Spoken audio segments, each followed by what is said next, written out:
This is how Paris, the city of love, looks on Instagram. The French capital is famous for its arts, culture and rich history.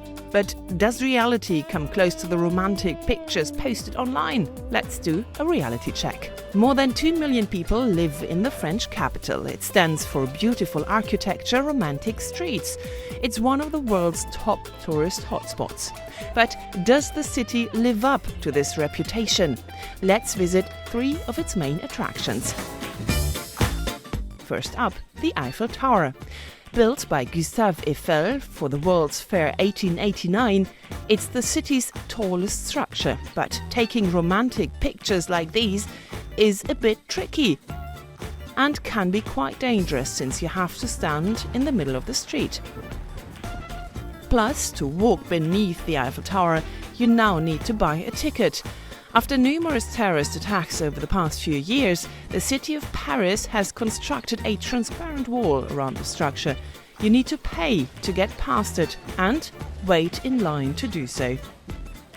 Getting a picture of this romantic structure from across the river at the Trocadero isn't the perfect solution either. You won't be alone, and that's not always comfortable. Creo que lo editan mucho a veces y buscan obviamente las personas como el spot perfecto para que no se vea las multitudes de gente que hay. Entonces a veces no es tanto como parecen. Hay también muchos vendedores que a veces te quieren estafar. También me ha tocado la suerte de los famosos pickpockets, ¿sabes? De los que te roban. Entonces eso ya no está tan agradable. No, I think it corresponds. Yeah, I think it's great in person. It's impressive.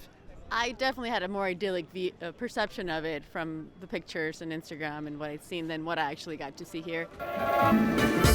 That gap between the beautiful pictures on Instagram and reality can cause a medical condition, the so-called Paris syndrome, often described as a severe state of culture shock.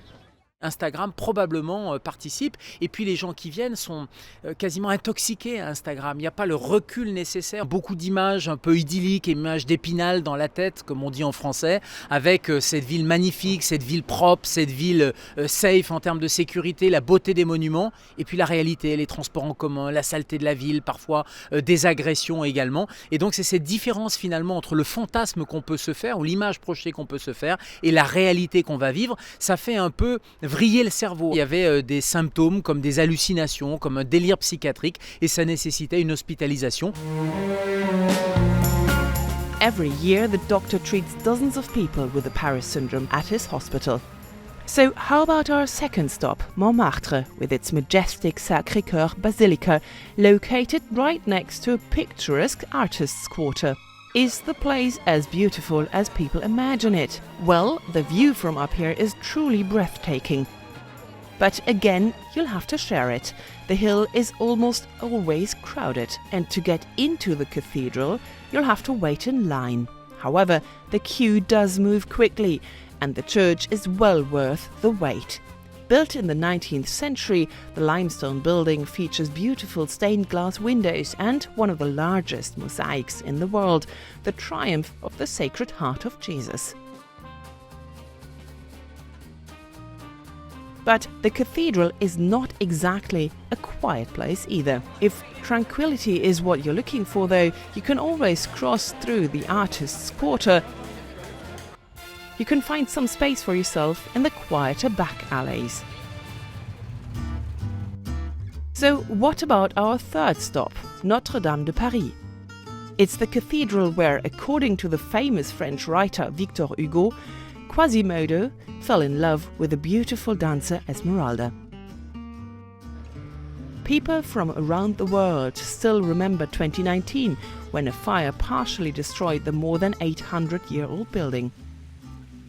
The cathedral is still closed to the public and cranes tower over it, but neither fences nor bad weather discourage tourists.